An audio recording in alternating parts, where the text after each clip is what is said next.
The economy is obviously not the way it was under the first NDA government, but things are changing.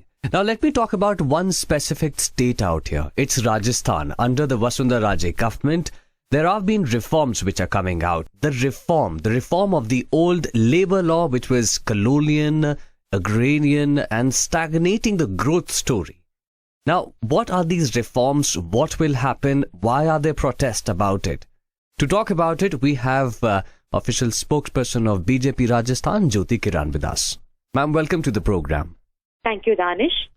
Ma'am, the way I was saying that, would you consider the labor law which was earlier, and I know that I would put it like this, that in the central manifesto, BJP had promised that states would be given larger flexibility and they would be greater partners in development. Accordingly, the states have taken their initiatives. Earlier, Gujarat had taken this particular initiative with the SZ areas. We have to concentrate on job-centric growth. Our growth rate is weak. The economy fundamentals are good, but at the same time, the kind of employment dynamics a country like us expected never occurred in last 5 to 6 years. It was absolutely jobless growth. So in order to just, counter this, we needed to do something in the area of the manufacturing where the labor-centric development and labor-centric manufacturing was possible. So in order to do that, it is important that this particular domain is done certain things with, I should say, modern outlook. The debate was going on, but at the same time, the states were not initiating these reforms. Actually, the labor is in the concurrent list. That is, state and center both can participate in these kinds of reforms and these kinds of initiatives which are broadly concerning with the labor welfare and other areas. So Rajasthan took an initiative in this area because we were very worried. We had promised 15 lakhs of jobs in these 5 years in our manifesto, that is in the state manifesto. It was pretty obvious that we have to do something in the area of this particular, sector where the labor-intensive manufacturing is to be reformed.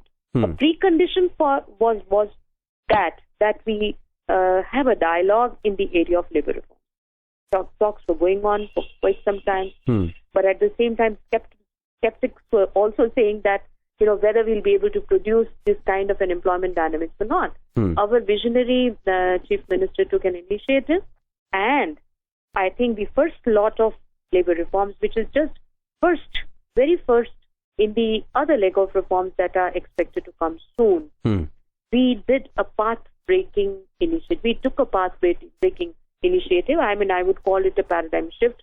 All right, let's get Madan Sabnivas in. Madan, thanks very much for holding the line. Appreciate your time as always.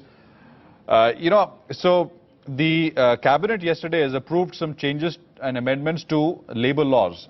This would, if it passes muster with the parliament, this would apply nationwide, right? And we've been sort of putting out 5 specific things in terms of what has happened, right? Provision for prosecution of factory owners for petty offences be done away with, exemption from furnishing returns and maintenance registered by establishments that employ up to 40 workers be done away, relaxing norms for women to work at night in some industry segments, doubling the provision of overtime from 50 hours a quarter to 100 hours in some cases, from 50 hours a quarter to 100 hours in some cases, and amending the Apprenticeship Act. And there's some detail there. Essentially, current laws mandate 50% of them to be given permanent jobs, and the proposal is to do away with it. Madan, how would you look at this prima facie? I think prima facie, Prashant, this looks very positive. I think it's positive both for employers as well as employees. Because if you look at the 3 major acts which you're looking at, I think there's the Factories Act, there's the Apprenticeship Act, and I think there's the Labour Laws Act. So all three of them, I think the Labour Laws Act and the Factories Act would be, and the Apprenticeship Act are more in favor of the employers. So in terms of doing business, things will become easier for them. Because I think these are more of, I would say, irritants which have been there, that you don't maintain records and there can be what you call judicial action taken against you, or to say that you will have to absorb people whom you take as apprentices. So this kind of thing actually is very positive as far as the employees are concerned. And in terms of the changes which are being suggested in the Factories Act, I think it's very good for the employees because it provides them with certain kind of facilities and greater flexibility in terms of the overtime. So I think on the whole, I think they've been talking all the time about saying that the labor laws are fairly restrictive and come in the way of doing business.